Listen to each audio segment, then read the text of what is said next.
This is the Construction Leading Edge podcast from constructionleadingedge.com. This is the podcast for small construction business owners.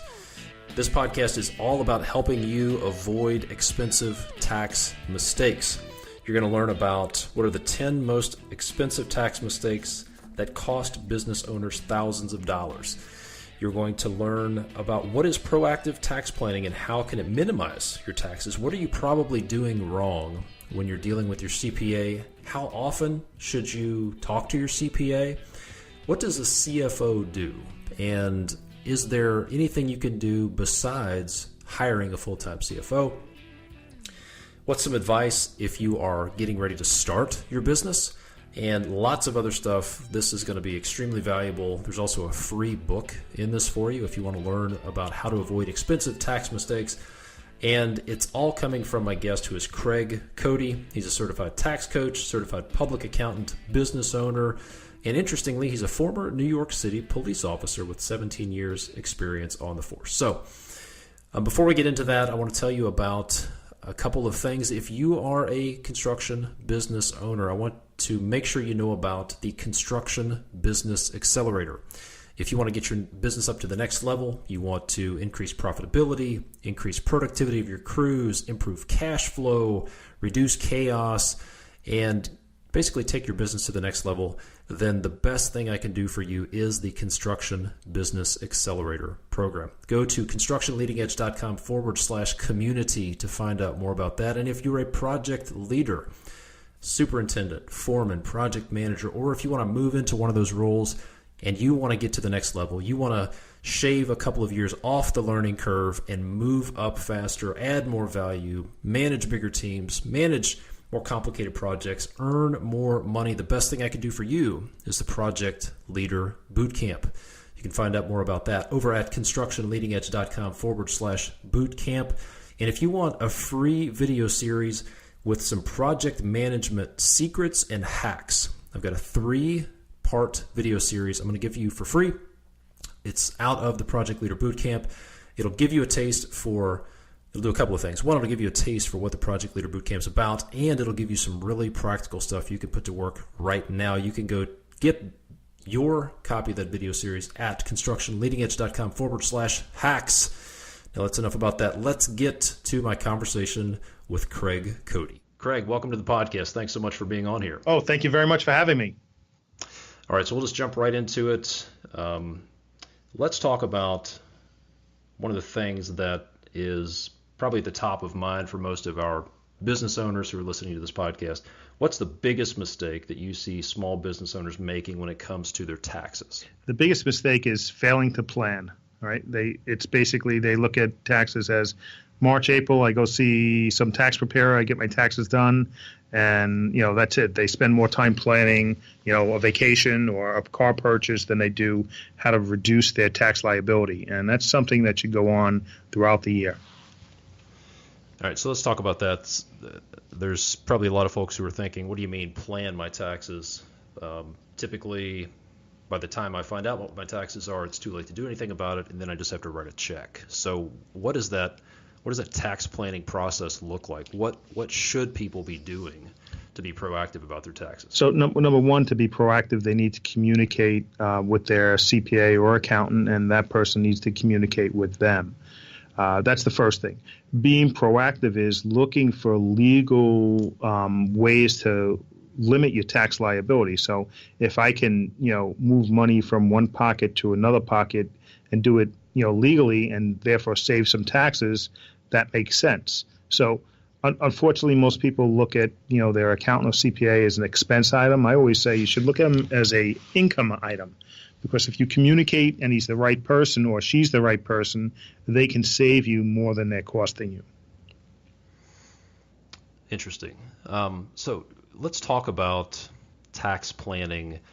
Other than talking to your CPA before it's too late and being proactive, and we'll get into what's the right rhythm throughout the year to be talking with your CPA and your tax professional. But what are some strategies? Like, do you have any examples Sure. of clients that you've worked with who have taken these legal steps and done the right thing. Can you tell us what doing this right might look like? Sure. I'll pull a couple of things out of my book, which was the 10 most expensive tax mistakes that cost business owners thousands. After failing to plan, we have the wrong business entity. Are they operating as a sole proprietorship? Are they operating as a limited liability company, a single member limited liability company, an S corporation? You can be an electrical contractor, and I can operate as, let's just say, a sole proprietor, and that may make sense in my situation, but it may not make sense in your situation. So it's kind of like one size does not fit all. You need to communicate with your accountant, CPA, and figure out what is really the best entity to be in. And sometimes that can be corrected.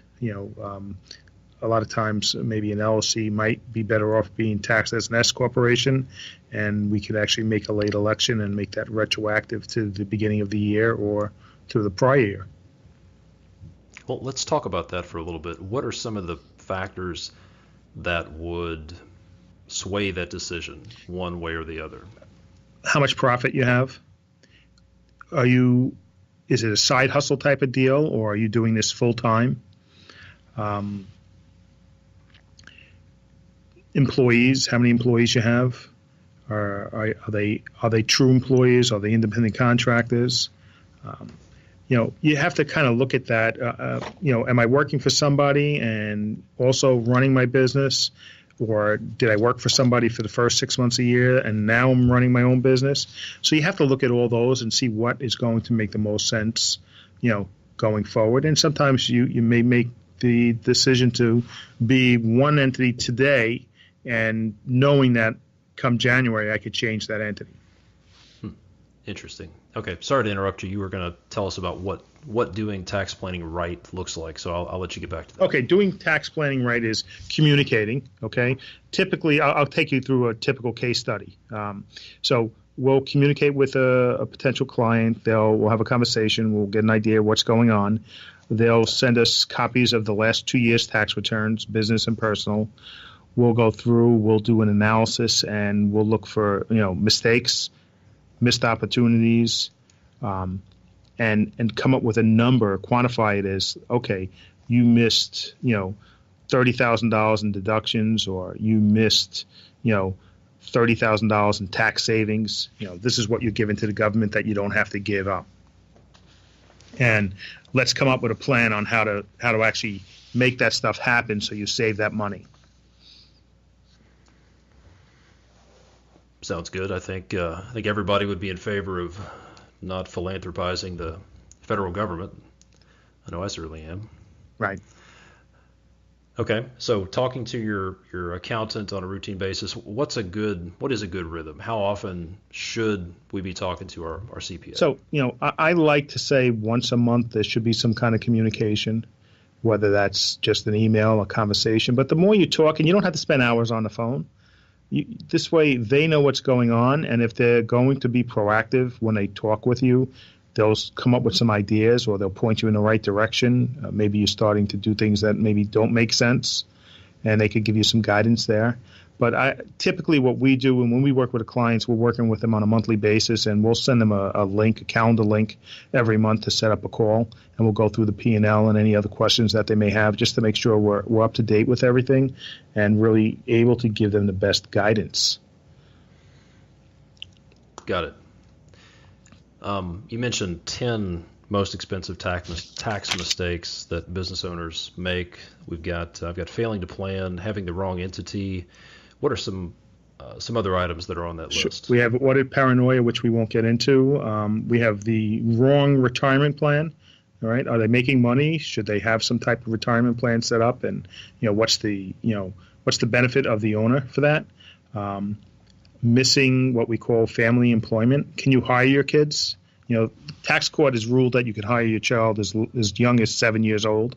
I like to typically wait till they're around 11, and we make sure the client documents that and they pay the child, and that's a way to make, whether it's private school, hockey lessons, and stuff like that, tax deductible indirectly. So you pay the child, it goes into his bank account, and then the hockey tuition comes out of there, or the school tuition comes out of there. So they wind up paying no tax, and you get a deduction for the salary. Interesting. Another thing is missing medical benefits depending on the entity structure they have.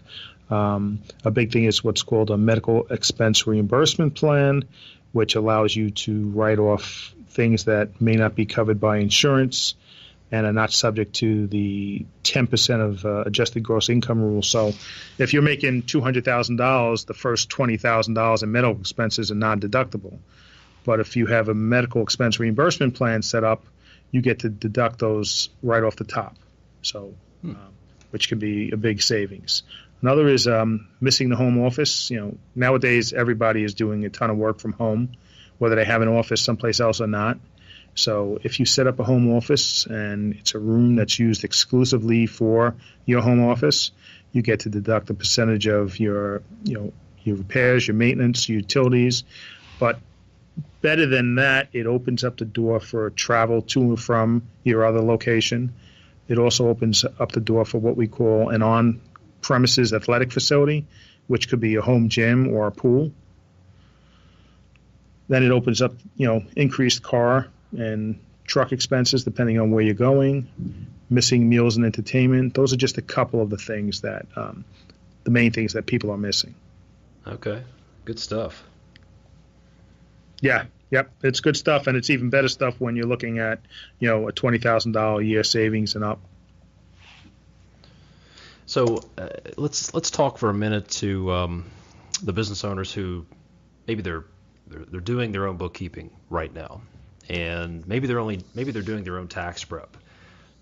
Could be that they're in the first year or two of their business. They don't feel like they can afford to either outsource their bookkeeping or to hire a tax professional.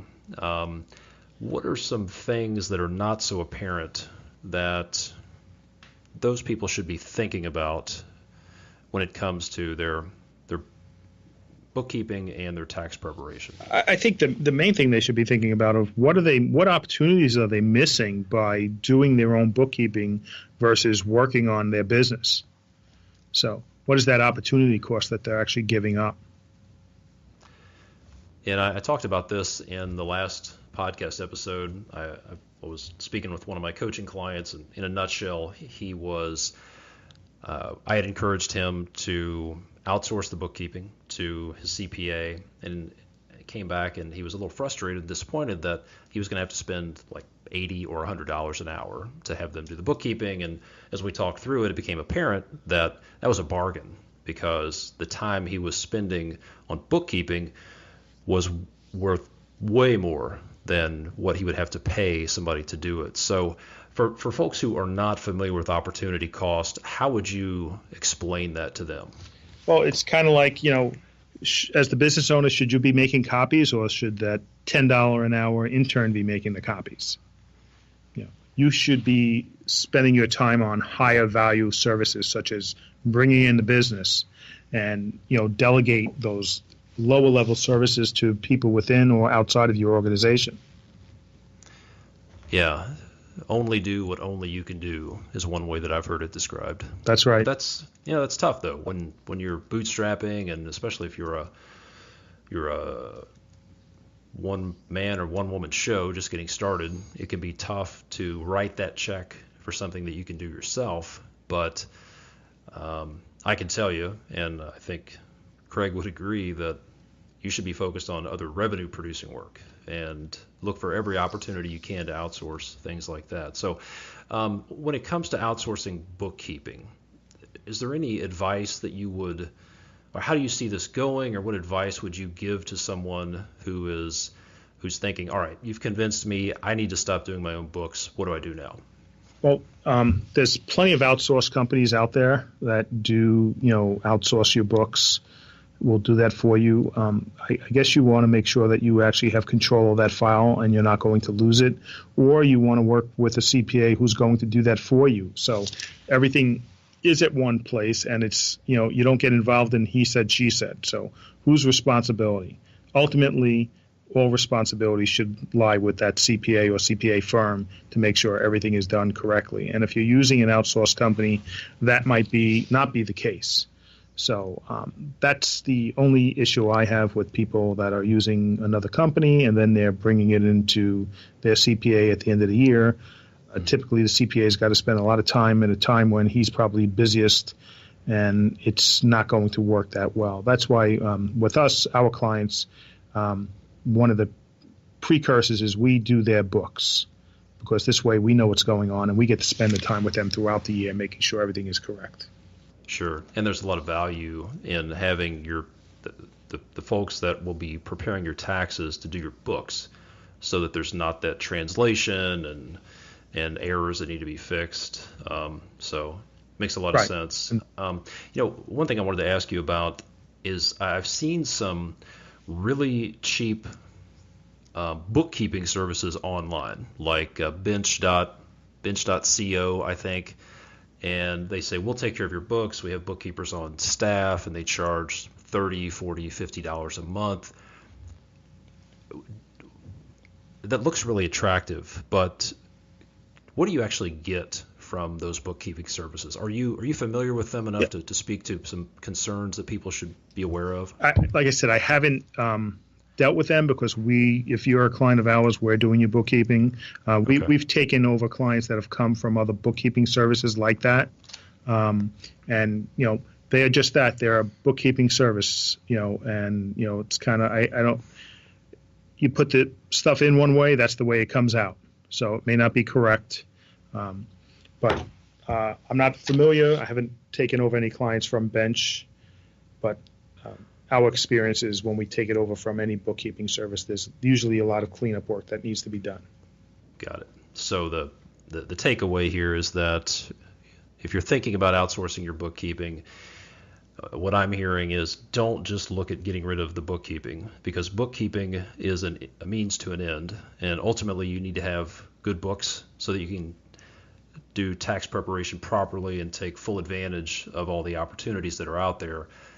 And that all starts with keeping good books. And I had some conversations with somebody at Bench. I think it was bench.co. And my takeaway was, and maybe I missed something, but my takeaway was they would hook your bank statements and your credit card accounts into some sort of a dashboard reporting system and send you reports.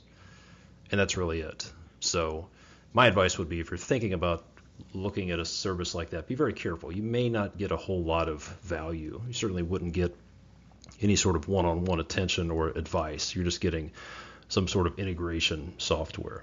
But just to interrupt, that may work with your CPA. That they may be okay with that. True. All right. True. So that's a good point. If it works for everybody involved, give it a shot. Let's talk to the folks who are listening to this podcast who are planning to start their own business sometime in the next couple of years. Do you have a couple of pieces of advice or common mistakes you can share with those folks in that situation? Yeah, I would make sure you communicate with your team ahead of time, which means have a conversation with an attorney, have a conversation with an insurance person to make sure you're going to have the right insurance, and so you're covered from day one. Having a conversation with a CPA firm. So make sure that you set everything up in the optimal way versus trying to fix it all after the fact. Yeah, definitely. Let's switch gears a little bit. I understand that you spent some time with the New York City Police.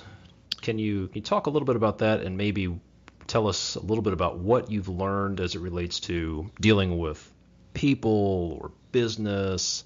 What were some of the key takeaways there from your career in law enforcement? Sure. Well, I spent 17 years there working with, some of the best people in business, in the business of policing. So my key takeaway was I really learned how to communicate with people, because you had to communicate with the guy that could be the corporate CEO, and then you had to communicate with the guy that might have been, a recent immigrant.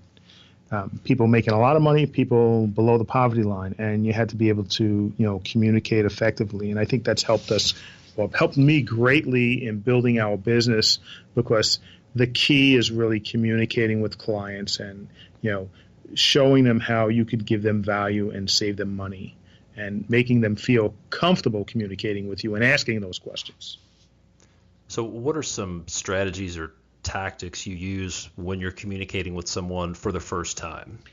Are you trying to build rapport with them? Are you trying to what's going on in your mind when you're talking to a potential client? Well, you want to bring everything down to their level on account as far as accounting goes. All right. Mm-hmm. So the guy can be have a great business but he's really, not that hooked into the whole accounting side. So you don't want to be talking about things that are going to make him just kind of roll his eyes. Speak on his level, make your point, and make him feel or her feel, comfortable communicating back and forth, because the more questions they ask, the more help you can give them. Good advice. Good advice. Now, let's talk about the role of the CFO.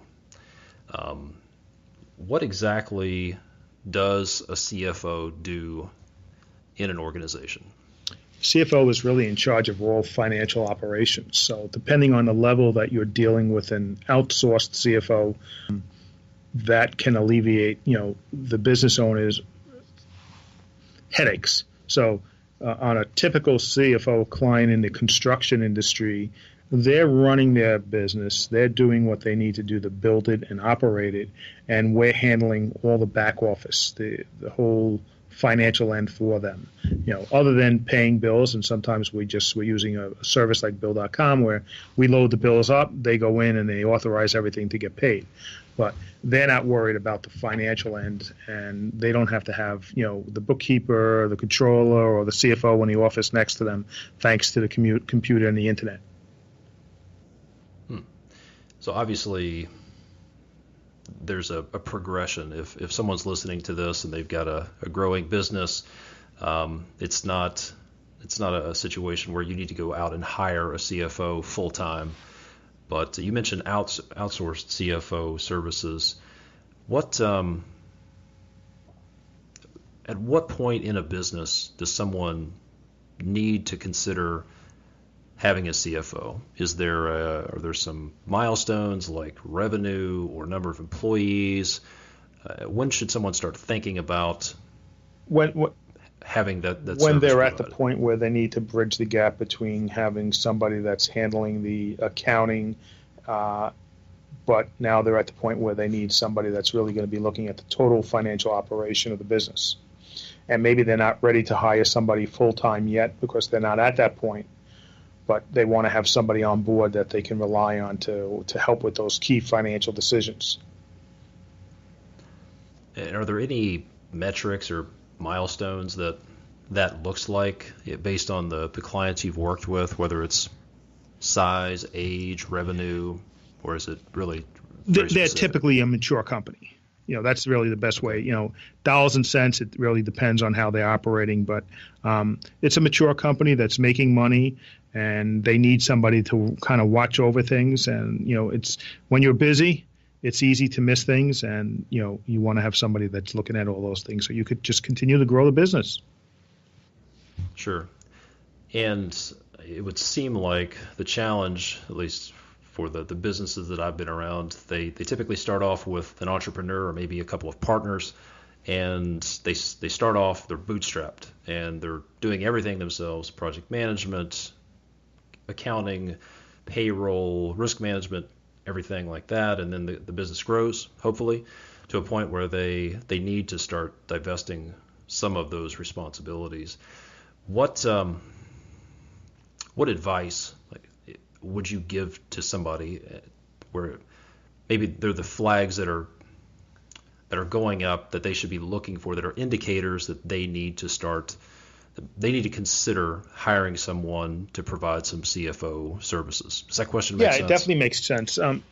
You're a mature company, you're making money, you're growing, and you don't have the time to really be so involved on the financial side. Or if you spend the time on the financial side to really provide like a CFO service, you need to hire somebody. Otherwise, if you're doing it, you're just going to slow the growth of the company. So, and that's typically where we get involved, in other outsourced CFO services, get involved in, it's a fast growing company, and the owner or owners really want to maintain their hands-on approach to building the business and want to offload some of the controllership responsibilities to, a trusted partner. Makes perfect sense. Well, Craig, I know we've got a time constraint we're coming up against. You've got an audience of construction business owners and people who are planning to start a business sometime in the next few years. What advice or mistakes or what's some wisdom that you can share with those folks? The biggest mistake is failing to plan. So the wisdom is really reach out to your professional, communicate with them, let them know that, you want them to communicate with you, and really, solidify that relationship. So it's not an annual relationship. It's more of a monthly relationship. And that's where you're going to get the best value. Excellent. Good stuff. Well, I understand you've got an offer for the folks listening to the podcast. So if you could tell us about that offer, and then if people want to find out more about working with you or more about the resources you have available, if you could share some information on how they can connect with you.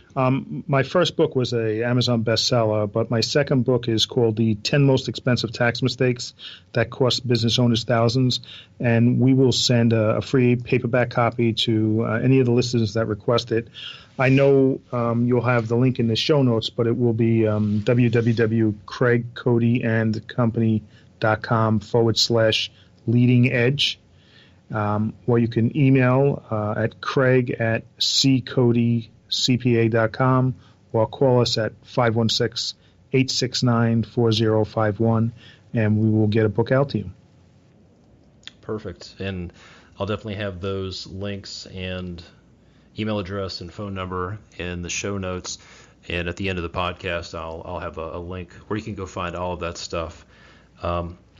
Where's the best place for people to connect with you? Would it be to go to your website, social media? We're on social media, but I would say go to our website, craigcodyandcompany.com, or just Google Craig Cody or Craig S. Cody CPA, and that'll take you to our website.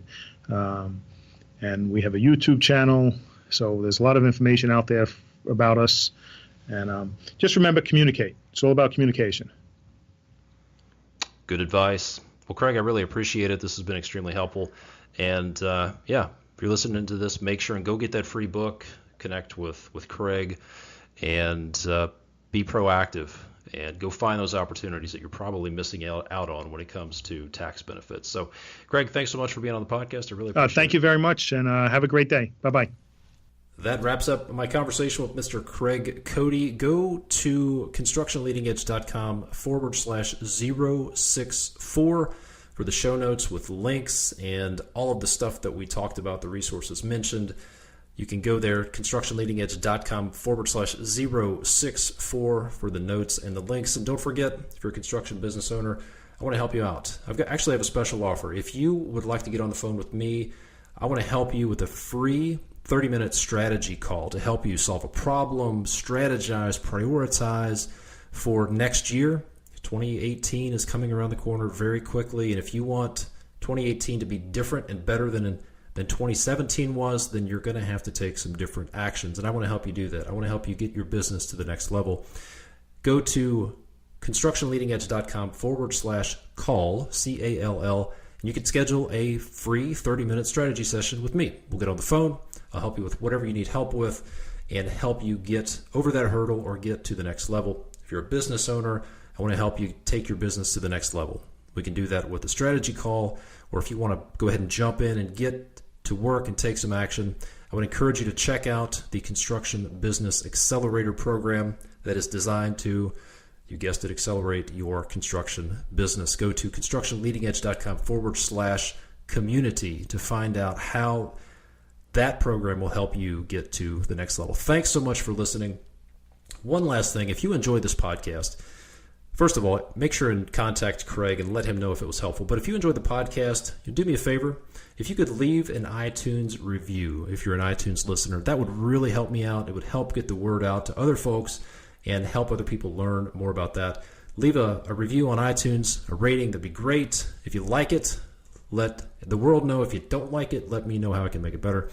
But I've got a quick video on how you can leave an iTunes review. If you need some help with that, go to constructionleadingedge.com/iTunes review. Thanks for listening. I appreciate it. My name is Todd DeWalt. I'll talk to you next time.